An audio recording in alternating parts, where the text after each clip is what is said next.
Jai Hind everyone. I am Shruti Jain, Assistant Professor from MC Department, Ajay Kumar Garg Engineering College, Ghaziabad. The topic that we are going to discuss today is input and output devices. This topic is covered under the subject Fundamental of Computers and Emerging Technologies, and the subject code is BMC 101. So now let's first understand what exactly a computer is.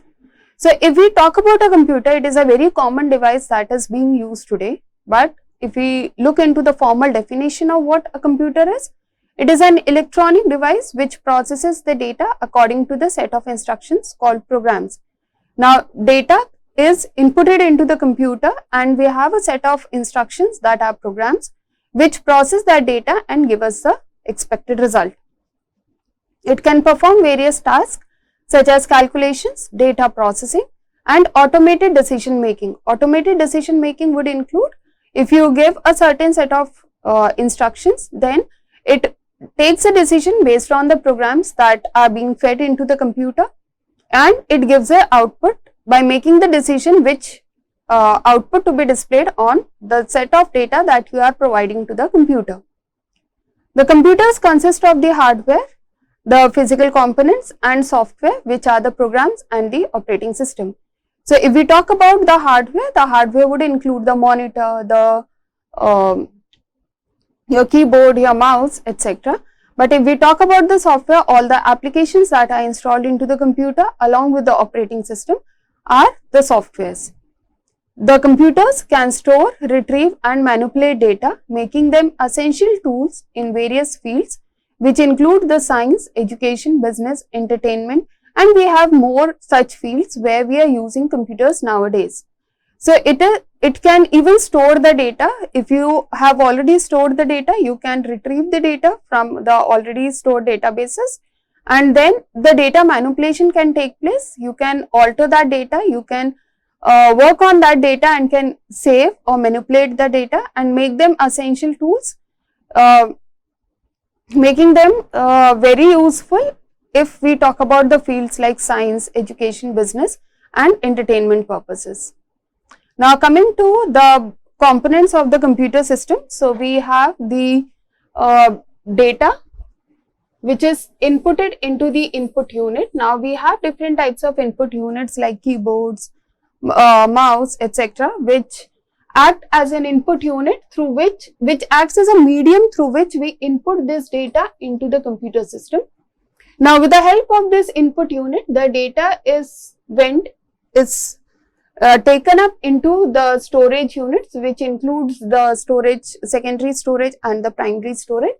Depending upon the type of data that you have, it gets stored into the primary storage and secondary storage. And the control of the data also moves to the control unit and the arithmetic logic unit, which is the central processing unit, where the actual manipulation or the work of the data takes place. So these hard lines are known as the flow of data or the data flow lines, and this is the control flow line from where in which the control flows from one place to another. Now this control unit and arithmetic logic unit will take help of this storage unit in order to work on the data, manipulating the data, retrieving the data, storing the data and so on. Once the processing part takes place, again the control flow moves into the output unit and the storage unit gives the exact data that needs to be displayed in the form of the information or the required result that the user wants. Now again, these output units are a medium to showcase the data from the output unit into the information part. So input units and the output units, because our main topic is regarding the input and the output unit, these act as a medium from which we take the data, feed it into the computer and get the expected result after processing. So input devices are used to feed the data and instructions to the computer. We have different input devices which include the keyboard, the pointing devices, handheld devices, optical devices and audio-visual devices. We will be taking them one by one and understanding how these input devices work along. Coming to the keyboard, most of the keyboards have between 80 and 110 keys, which include the typing keys, the function keys, which includes F1, F2, etc. Typing keys are the alphabet keys. Numeric keys from 0 to 9, control keys, which where we have different control things, control, shift, etc. Now, the advantages of using a keyboard is it is easy to use and it is low priced, because most of the laptops and most of the people use the keyboards in order to input the data to the computer. The disadvantage is because it is mainly meant for the typing purpose, it cannot be used for drawing figures. Moving the cursor to another position is very slow, because again you have to use different keys in order to move the cursor to different positions. A much faster device which overcomes these disadvantages of the keyboards is mouse. It is a pointing device that helps the user to select an item on the screen by controlling the movement of the pointer. So, as we have seen that in the keyboard we only had the typing keys, and the movement of cursor from one place to another was a little bit difficult. So, that problem was overcome in the mouse. It can be used to perform the operations like point, drag things from one place to another, clicking on it, scrolling the things.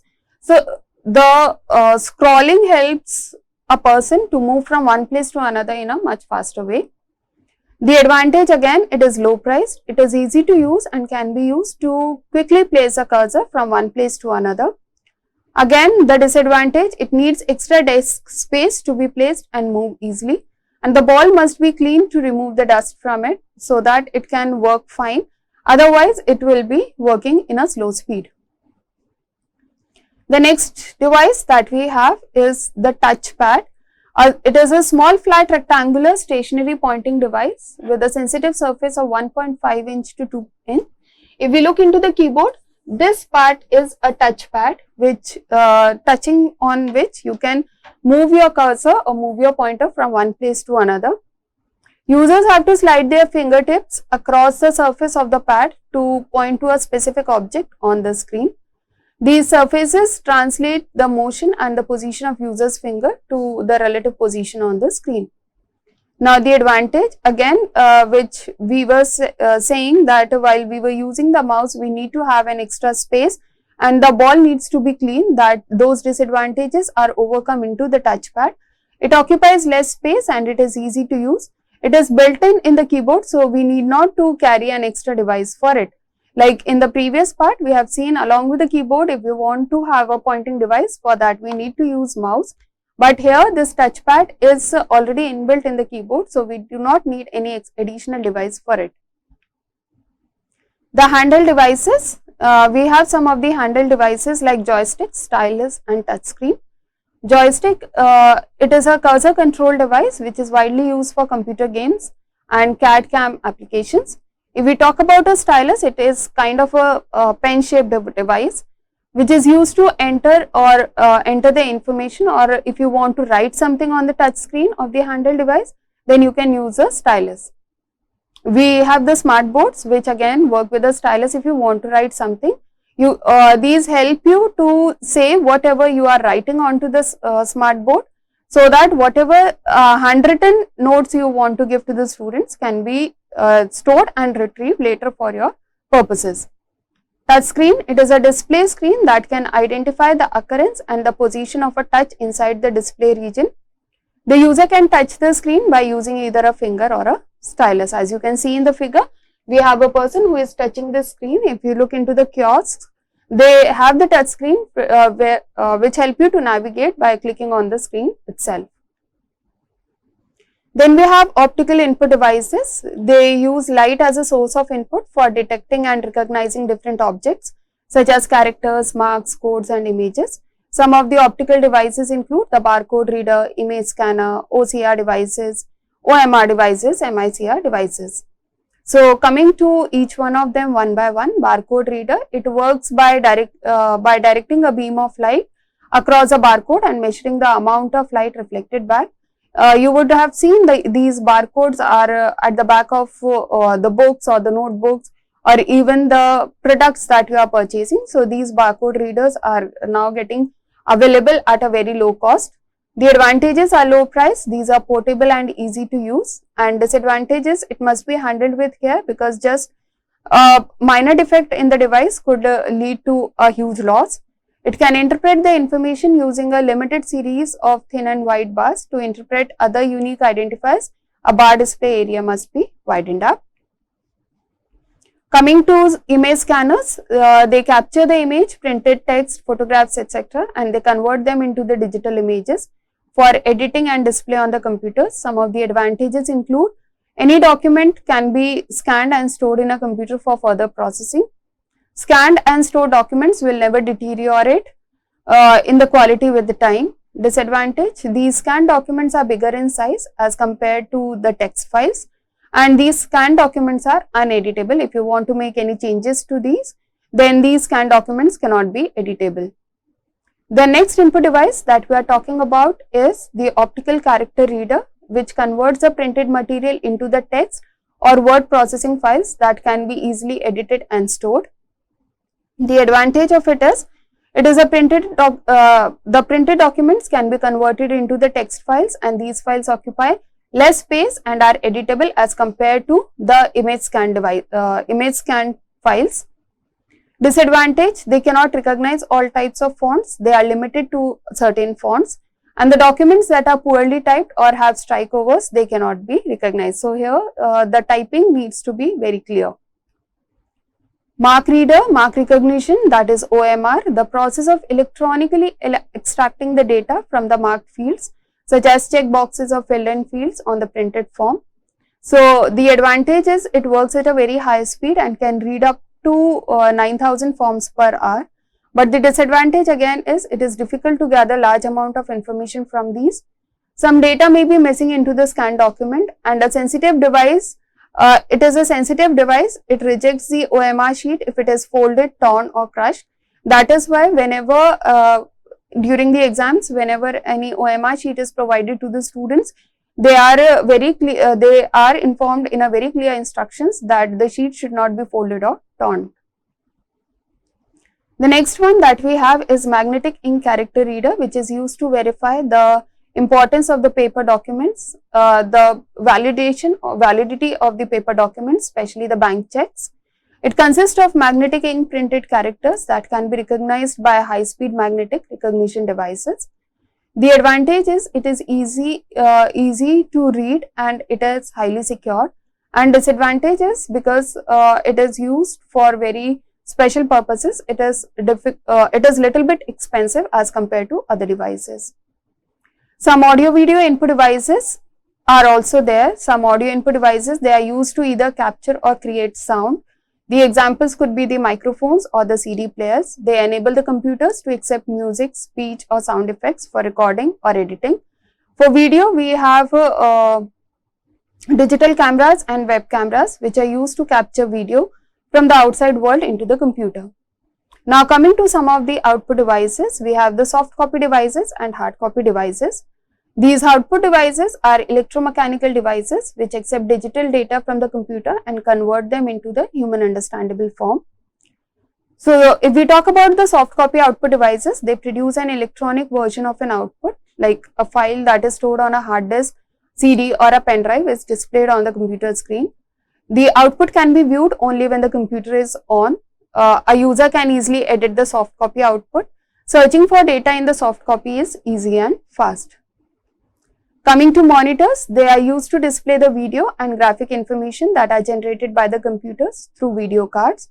There are three common variants of the monitors. They are similar to TV screens, but they display the information at a much higher quality. We have the CRT monitors, the LCD monitors and the plasma monitors. So if you look at the CRT monitor, the earlier days computers where we had a very large box computers were the CRT monitors which use the cathode ray tube. They have specialized vacuum tubes in which the images are produced when an electron beam strikes the phosphorescent surface. The advantages were they provided the good quality images and were low priced, but they occupied a large space on the desk and were bigger in size, and power consumption was very high. Hence came the LCD monitors, which were thin, flat and electronic visual displays They replaced the CRT displays at the fast pace, and the advantages were they were very compact and lightweight, consumed less power, little or no flicker of images, less eye fatigue was there. And the disadvantages were because there was a technological advancement, they were more expensive, and the images are not very clear when we try to view them from an angle. Then comes the plasma monitor, which are thin and flat monitors and are widely used in televisions. The technology that is used in plasma monitors, it allows producing very wide screen. They have very bright images and they are not heavy and are easily portable. The disadvantage again is the expense, high power consumption, and since the images are phosphor based, at times they may suffer from flicker versions. Then we have projectors. The device that takes an image from the digital source and project it onto the screen or another surface is a projector. Here we again have the LCD projectors and DLP projectors. The LCD projectors, they use their own light to display the image on the screen. The room must be first darkened as the image will be blurred. If we talk about the DLP projectors, they use a number of mirrors to reflect light. When using the DLP projector, the room may or may not be darkened because it displays a clear image in both the situations. Coming to hard copy output devices, they produce a physical form of the output. For example, the content of the file printed on the paper. The features are the computer is not needed to see the output. Editing or incorporating the edits in the hard copy is difficult because you get it in the paper form. Output can be easily distributed to people who do not have the computer. Searching for data in hard copy is tiring and a difficult job. So here we have different types of printers, the impact printers, non-impact printers, dot matrix, daisy wheel, line printers, inkjet and laser printer. So coming to impact printers, they print the characters by striking an inked ribbon against the paper. They enable the user to produce carbon copies, but they are very slow and poor print quality is there. If we talk about the dot matrix printers, they print the characters as a pattern of dots and they have a print head which consists of the pins representing the characters or the images. The daisy wheel printer, the print head is a circular wheel and to print a character, the wheel is rotated in such a way that the character is to be printed is positioned just in front of the print ribbon. The line printers, they are used in data centers and industrial environments where one typed line is printed at a time. Then we have the non-impact printers, which are much quieter as their printing heads do not strike the paper and they offer better print quality, faster printing and the ability to create prints than the sophisticated graphics. They produce prints of good quality, they are noiseless and can print text in the different forms. They are expensive as ink cartridges used by them are costly. For the examples are the inkjet printers. The print head has several tiny nozzles which are called jets, and as the paper moves past the print head, the nozzles spray ink onto it, forming the character and the images. The laser printers, they use the laser beam which draws a document on the drum, which is coated with photoconductive material. After the drum is charged, it is rolled into a toner and the toner strikes it to the charged drum onto the charged image onto the drum and transfer it onto the piece of paper. Then we have the plotters. They are used to print vector graphics with high quality prints. They are normally used in CAD/CAM and CAE. We have two types of plotters, the drum plotters and the flatbed plotters. That's all for today.